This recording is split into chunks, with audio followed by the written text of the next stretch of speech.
Nós estamos no mês de conscientização sobre o autismo. No Brasil, são pelo menos 4 milhões de pessoas com esse transtorno.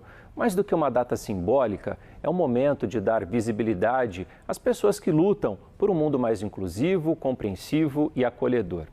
Para falar sobre esse assunto, eu recebo a Giovana Escobal, diretora do Instituto Abaquer e docente do Instituto Lamier Autismo da Universidade Federal de São Carlos. Giovana, seja bem-vinda à Visita na Record. Prazer é todo meu. Giovana, como é que a sociedade pode contribuir, né? A gente sempre fala disso, mas a gente sempre está falando em inclusão. Como é que a sociedade pode contribuir para a inclusão de pessoas com autismo?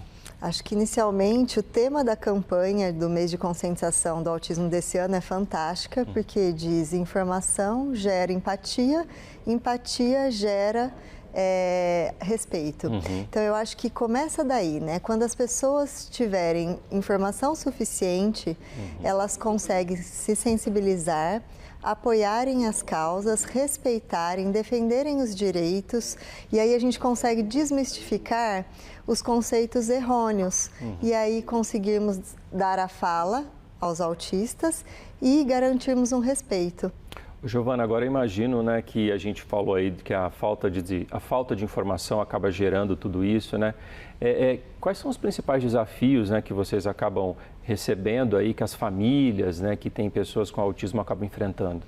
Eu acho que inicialmente, quando a família recebe um diagnóstico, é uma luta muito grande, né? Primeiro, muitas famílias demoram para aceitar e a gente sabe que quando a gente tem um diagnóstico precoce, é muito mais otimizado o desenvolvimento, porque existe a plasticidade cerebral, as conexões neurais são mais velozes, então a aquisição na fase de intervenção precoce é muito melhor. Nós gostaríamos que todas, né, tivessem o encaminhamento já para um serviço adequado, bastante precocemente, para que a gente tivesse o melhor cenário possível para esses indivíduos. Então, começa por aí. E dentre as dificuldades, as famílias enfrentam ainda muitos preconceitos e muitas barreiras na sociedade, né? Às vezes para conseguir uma vaga na escola, para conseguir os seus direitos, para conseguir ali o respeito. Então, são muitos os desafios diários. É uma luta diária mesmo. Ainda existem muitos mitos, né, que precisam ser desmistificados?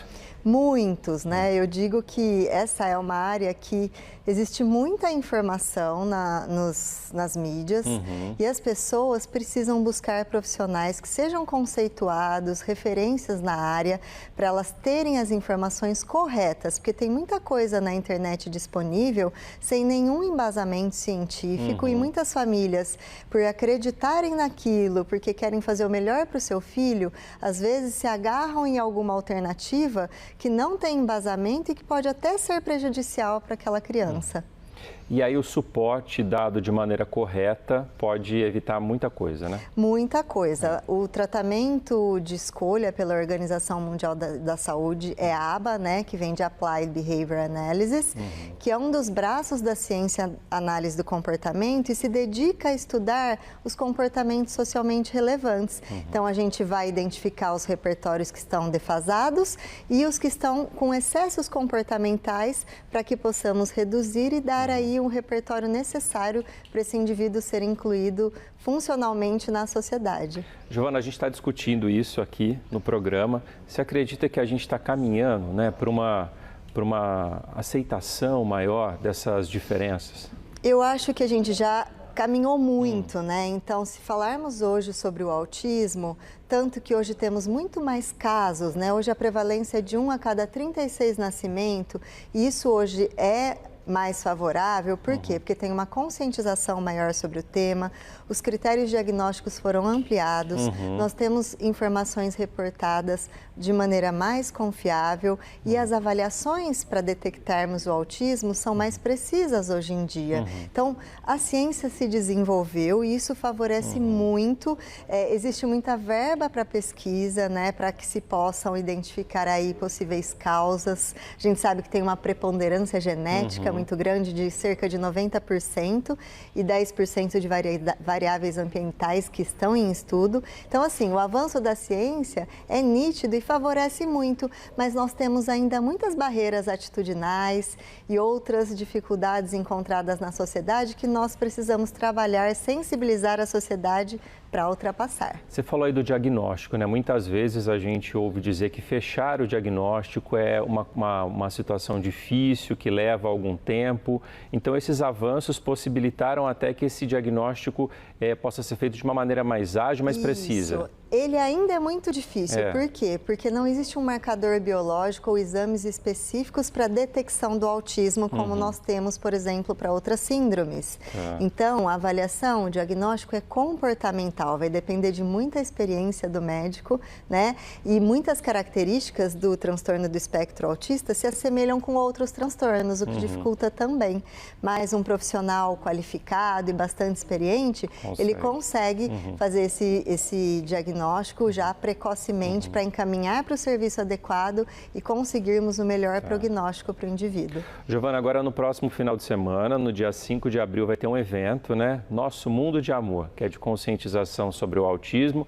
Vai acontecer no Parque das Artes, aqui em Ribeirão Preto, vai começar às 9 horas da manhã, segue até o meio-dia, não paga nada para participar. O que vocês estão preparando? Nós preparamos uma programação incrível. Para as crianças, nós teremos oficina de slime, pintura facial, brinquedo inflável, balões, pipoca, algodão doce, balas, pirulitos e também teremos uma programação muito interessante para a comunidade. Nós teremos uma nutricionista falando sobre seletividade alimentar e famílias participarão dessa mesa. Teremos uma advogada que falará sobre os direitos do autista, também muito importante para as famílias serem conscientizadas, né, e buscarem os seus direitos. Também teremos profissionais que trarão mindfulness, relaxamento e yoga para as famílias. Teremos um evento musical com um atendido nosso, que é um artista muito grande, que é o querido Israel, que cantará junto com um profissional do nosso instituto lá também, para deixar o ambiente ainda mais agradável. Teremos também um grupo de mães autistas que estará lá para fornecer apoio às famílias e também apresentar o seu trabalho.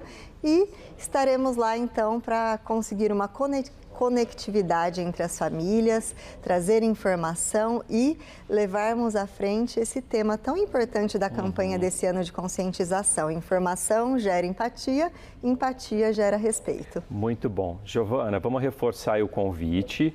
Dia 5, né, sábado da semana que vem, no Parque das Artes em Ribeirão Preto, a partir das 9 horas da manhã, segue até o meio-dia. Está todo mundo lá convidado para participar, aprender um pouco mais e acabar com essa desinformação, né? É isso aí, é o que nós esperamos. Muito obrigado mais uma vez pela presença aqui no Visita na Record. Obrigada pelo convite. Obrigado.